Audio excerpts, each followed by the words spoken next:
Salut à tous, j'espère que vous allez bien. Aujourd'hui on se retrouve pour une nouvelle vidéo pour parler de la peinture qui est juste derrière. La dernière fois, je ne sais pas si vous vous souvenez, on avait fait le croquis ensemble en recombinant différentes photos pour arriver à cette peinture là avec des petits bâtiments, des arbres et puis des grandes montagnes derrière.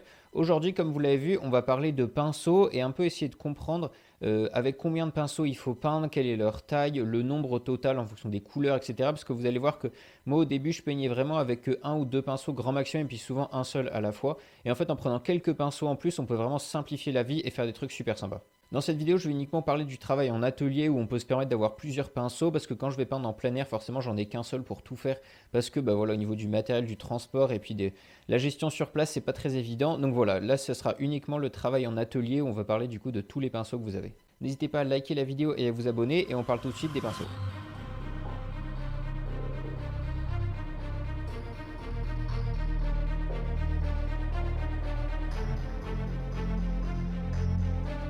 Le premier élément important dans les pinceaux qui est assez logique et auquel on fait attention, c'est leur taille, c'est-à-dire à peu près la largeur du pinceau que vous allez avoir. Ça va forcément définir le niveau de détail que vous êtes capable de faire, suivant aussi votre dextérité, mais grosso modo, si vous avez un pinceau qui fait 3 cm, ça va être compliqué de faire des petits personnages minuscules.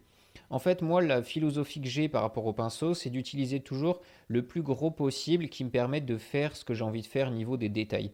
En fait, grâce à ça, ça va vous permettre d'aller plus vite, du coup, de moins passer de temps sur la toile, parce que si vous avez un mini pinceau pour faire un grand ciel, forcément, ça va vous embêter. Ça peut paraître un peu bête quand je le dis comme ça, mais moi, souvent au début, j'utilisais des petits pinceaux pour faire des grandes surfaces sans vraiment m'en rendre compte. Et du coup, en fait, on passe trop de temps et c'est un peu énervant à la fin. Donc vraiment utiliser des gros pinceaux pour aller plus vite. Et puis en plus de ça, en fait, ça va vous empêcher de vous perdre dans les détails. Ça, c'est quelque chose que j'ai aussi. Mais si j'ai un petit pinceau, je vais avoir tendance à faire plein de petits trucs un peu inutiles qu'on voit pas du tout. Alors que si j'en ai un gros, j'ai pas trop le choix. Je suis obligé de faire des grands aplats là où je suis. Et en fait, grâce à ça, comme ça vous empêche de faire trop de détails, ça vous garde vraiment dans ce qui est essentiel, dans ce qui est important au niveau des valeurs et des couleurs. Et en gardant en fait cette essence-là de la peinture, ça fera quelque chose de plus lisible et de plus sympa au niveau du résultat. Alors que si vous vous perdez dans tous les détails, par exemple, je sais pas, sur une montagne avec un petit pinceau rond, bon déjà vous allez prendre beaucoup de temps pour faire ça. Et puis en plus de ça, ça peut rendre la peinture un peu trop surchargée, alors qu'en faisant juste un petit aplat gris comme ça, en fait, ça fait le taf. Le deuxième élément caractéristique d'un pinceau, ça va être sa forme. Il en existe plusieurs.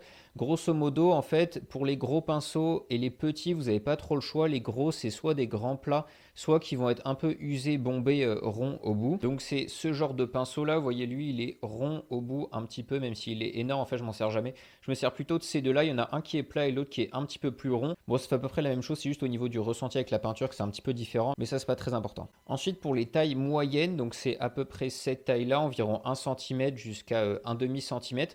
Il en existe aussi du coup des plats, ça c'est un biseauté et ça c'est une forme sabre comme ça. Je trouve ça intéressant d'en avoir différents comme ça parce que par exemple les biseautés ou les sabres comme ça, c'est très utile pour faire des lignes droites. En fait, la petite forme qui est ici, ça va vous aider à faire des traits tout droits. Du coup, pour faire des peintures architecturales des bâtiments comme il y a derrière, c'est hyper pratique pour pouvoir faire des traits droits, pour faire des portes, des fenêtres, des murs, etc. Et puis après, encore une fois, en fait, en jouant avec la forme du pinceau, c'est-à-dire que même si vous avez un plat, vous pouvez prendre toute la largeur pour faire un grand aplat, vous pouvez prendre juste un coin pour faire des petites touches par-ci par-là. En fait, vous vous rendez compte que là, par exemple, l'arrière-plan, toutes les montagnes et le ciel, j'ai utilisé un gros pinceau. Et puis après, tous les bâtiments, les arbres et tout ça, j'ai utilisé le pinceau biseauté que je viens de vous montrer qui fait à peu près 1 cm de large. Et en fait, ça m'a permis de faire tous ces petits détails-là, en fait, en tapotant, en faisant des formes comme ça à droite à gauche et en l'utilisant de différentes façons. Et après, du coup, pour les pinceaux plutôt petits qui servent à faire des détails comme ça, on n'a pas trop le choix, c'est souvent des pinceaux ronds.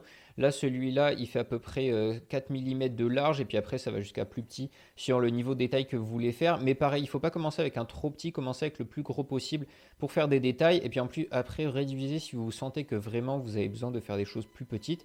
Mais commencer par le plus gros, ça vous permet de rester concentré sur ce qui est important dans la peinture, et pas vous perdre avec trop de détails. Donc voilà, les formes des pinceaux, c'est intéressant de savoir un petit peu les atouts de chacun suivant ce que vous aimez faire. Si vous faites de la peinture architecturale, c'est intéressant d'avoir des pinceaux biseautés. Si vous faites plutôt des grands formats avec peu de détails petits, prenez que des gros pinceaux et puis inversement. Mais ne vous posez pas trop de questions au niveau des pinceaux, de leur forme en tout cas, ça ne va pas vraiment changer votre peinture, c'est juste au niveau du ressenti, mais ça vous verrez au fur et à mesure du temps.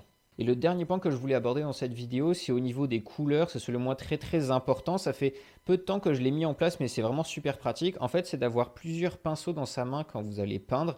Et en fait, d'avoir des couleurs différentes pour chaque pinceau. Déjà au niveau des valeurs, maintenant j'en ai toujours deux. J'en ai toujours un pour les couleurs très claires et un pour les couleurs très foncées. Ce qui me permet en fait d'avoir mes valeurs très bien définies sur ma peinture et d'avoir un résultat à la première couche qui est mieux que ce que j'avais avant où souvent les teintes étaient un peu trop rapprochées. En fait, en séparant comme ça les valeurs très foncées, très claires, ça vous évite d'avoir à la fin un mélange un peu trop ton neutre qui vous fait quelque chose qui est trop grisé sans être contrasté. Vous gardez comme ça du blanc avec très peu de noir dedans et puis pareil du noir avec très peu de blanc dedans. Vous avez vraiment vos valeurs très définies, ce qui vous permet d'avoir une peinture beaucoup plus lisible avec comme ça ses meilleures valeurs. Parce que sinon en fait au fur et à mesure du temps quand vous peignez, vous allez commencer par faire une zone très foncée et puis après vous allez rajouter un peu de blanc pour éclaircir à côté et puis ainsi de suite. Et en fait à la fin vous avez un mélange gris qui a plus trop d'intérêt pour la peinture parce qu'il n'est pas assez contrasté.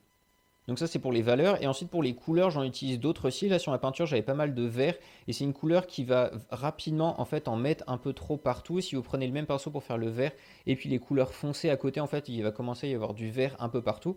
Du coup pour les couleurs qui sont un peu salissantes comme ça, par exemple le vert, le rouge, si vous avez un bleu qui est différent du bleu du ciel qui est plus un bleu de phthalo ou un bleu turquoise, c'est vraiment des couleurs qui vont salir tous vos mélanges. Du coup il vaut mieux éviter d'en mettre partout.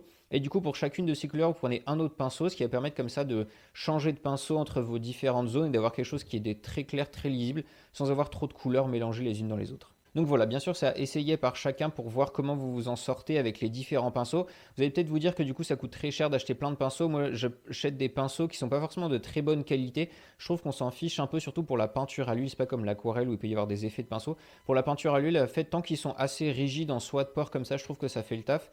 Et du coup, il n'y a pas besoin d'acheter des pinceaux très chers. De toute façon, c'est du consommable parce que au fur et à mesure du temps, ils perdent des poils, ils s'abîment et tout ça. Et puis, si vous oubliez de les nettoyer une fois, ils sont foutus. Donc, il faut voir ça plus comme du consommable, acheter des pinceaux qui soient pas trop dégueux pour pas qu'il y ait des poils dans toutes vos peintures.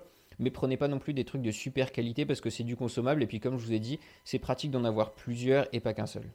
Donc voilà pour cette vidéo sur des conseils sur les pinceaux qui vont vous simplifier la vie et vous aider à faire de meilleures peintures dès la première couche et surtout valable aux peintures à la prima parce que moi juste avant d'utiliser plusieurs pinceaux à la fois, du coup j'avais des peintures qui étaient un petit peu trop neutres à la première couche et du coup la deuxième couche, je rajoutais pas mal de glacis pour forcer les contrastes en clair et en foncé. Donc c'est une méthode qui fonctionne mais si vous avez une meilleure peinture dès le début, ça vous simplifiera le travail et puis comme ça c'est plus sympa à peindre et à voir le résultat arriver. Si cette vidéo vous a plu, n'hésitez pas à vous abonner et à la liker. Et puis on se retrouve bientôt. Portez-vous bien, peignez bien et à la prochaine.